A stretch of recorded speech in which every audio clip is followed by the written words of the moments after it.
Hi guys, today's video is going to be about hiring freelancers versus hiring SEO agencies or any kind of digital marketing agency to fulfill work for you. So I'm going to dive into my thoughts on it, why you should probably go down the route of getting a freelancer or a small team rather than one of the larger firms that are out there. And you know, in any industry, it's tempting to go with kind of what you call one of the big guns. Perhaps they've been referred to you, you've met them at networking events, seen them online, they've probably spoken at some events and you've been impressed. But despite these reasons, there are various things you need to consider when you're going to any larger agency or company to fulfill this kind of work for you. So without any further ado, let's dive in. So overheads, paying for an independent expert versus a kind of convoluted agency setup. There's something you have to consider here. The obvious thing that stands out is just the sheer number of staff. A company's going to have a lot of people on the payroll. They've got to pay for an office, coffee, beer lunches, employee perks, all this kind of thing. And you know what? I'm not against any of those things. And in fact, I admire any business owner that's going to take that kind of time to look after their staff. Take them on nights out, offer incentives, this kind of thing. But at the end of the day, does all this expense, is that getting passed on to you? Really, is that why you're paying so much per month? Also, who's doing the work? What are you getting for your money?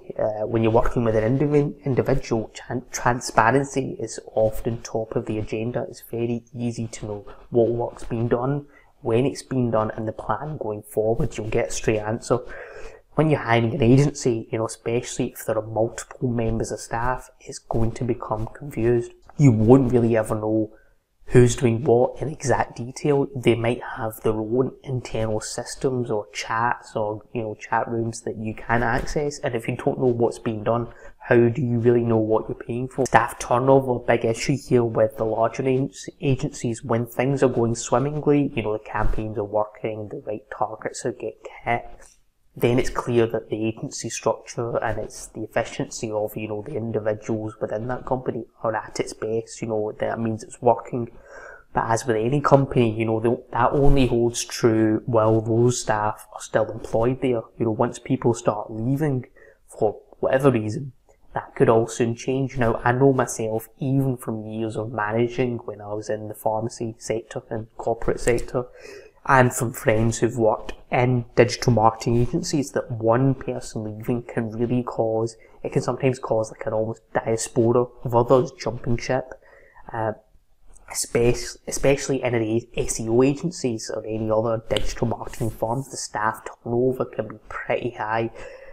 And more so for junior members of staff, the pay might be quite low, the work becomes monotonous, might feel a bit unrewarding as well. And sometimes just having one bad egg in the workplace, especially if it's somebody senior, it can cause a major upset in the balance. So sure, these are kind of hypothetical situations, and these kind of things happen in every workplace, but that tends to happen when you have multiple people working closely together all the time. And when you're hiring an individual freelancer, those are the kind of issues you tend not to have to worry about as much. The sheer number of managers, salesmen, SEO executives, head of search, whatever it is, there's could be quite a big structure in place that can in itself be a headache. When you want the direction of the campaign changed, especially if something isn't working, who is the best person to talk to? Now, sometimes when it's delegated down the line, it can be lost in translation. It's kind of like a game of Chinese whispers.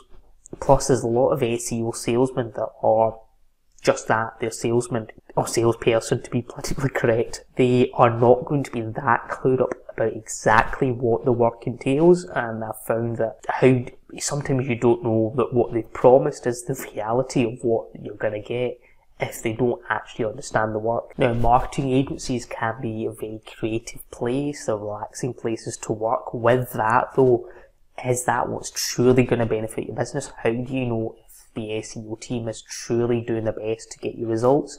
Or, you're just having a laugh and chugging back beers, but in all seriousness, I'm not saying everybody should run the business like a Chinese sweatshop. There needs to be some balance in place. And at least with a freelancer, you know, their income, their livelihood is, and you know, their reputation relies very heavily on you being satisfied and you actually seeing some results. They don't have the luxury of relying on management to fix it or wait for others to pick up their slack. You know, at least you're getting somebody that is good to hopefully have their productivity at the forefront of what they do. A lack of a personal touch when it comes to with a larger agency, you know, you're having to deal with an entity that has multiple people, you know, points of contact, you lose the personal touch there.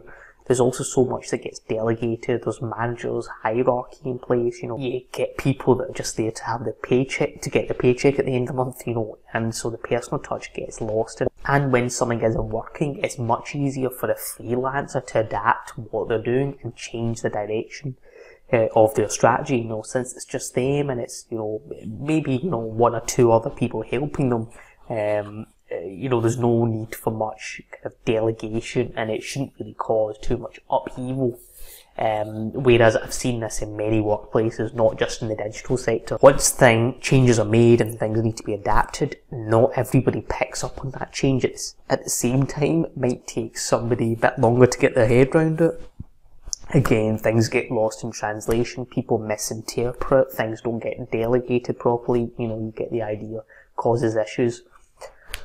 Another thing is contracts. This is something which it can directly affect your business's cash flow and, you know, not strictly speaking, but generally freelancers will have a more lenient policy when it comes to contracts. They sometimes have a rolling monthly contract, a 3-month contract, something a bit smaller, where a larger agency has to put larger contracts in place due to their own overheads and ensuring they have enough work planned in advance for all their employees, you know, and probably a bunch of other reasons. If it all goes good according to plan and they get results, it shouldn't really matter. But the problem is if that agency doesn't show you anything meaningful, like, for instance, 8 months down the road, do you want to have to pay them another 4 months because of a signature on a bit of paper, you know, because they have a 12-month contract in place? Probably doesn't really appeal. Also, are they specialised enough? Now that sometimes it can be beneficial to draft a larger agency in. Now, not every business will want to hire a freelancer initially. Sometimes due to the sheer amount of work that needs to be done and the spread of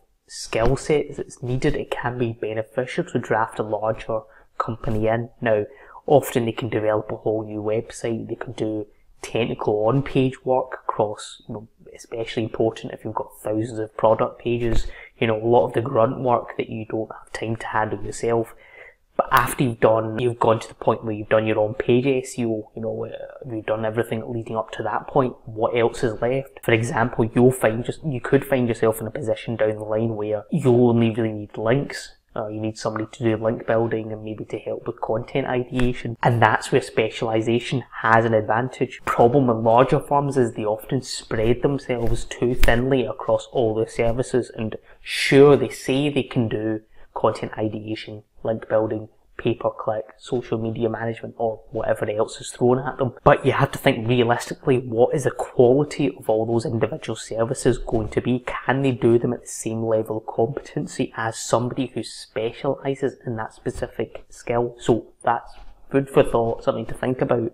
Now, I'm not trying to bash the kind of larger agencies and firms here. A lot of them do great work. I've met owners of some great companies. The problem is these are issues that you do need to think about when you're a business that's trying to hire somebody to handle work for you, just as you would when you're hiring a freelancer. You know, relatively easy to get caught up in the sales pattern of an agency or to just be mesmerised by all the case studies without thinking of these kind of drawbacks. So luckily I'm here to throw a spanner in the works, but seriously though, do your due diligence, especially when it comes to trying to find a specialist or a firm, you know, somebody, even a link building specialist like myself. You just have to think about who's going to do it at a high enough standard, you know, do your research. Just think about who'll be able to do it at a high enough standard. So guys, thanks for watching that video. I think that's over 10 minutes long, so stay tuned for the next one.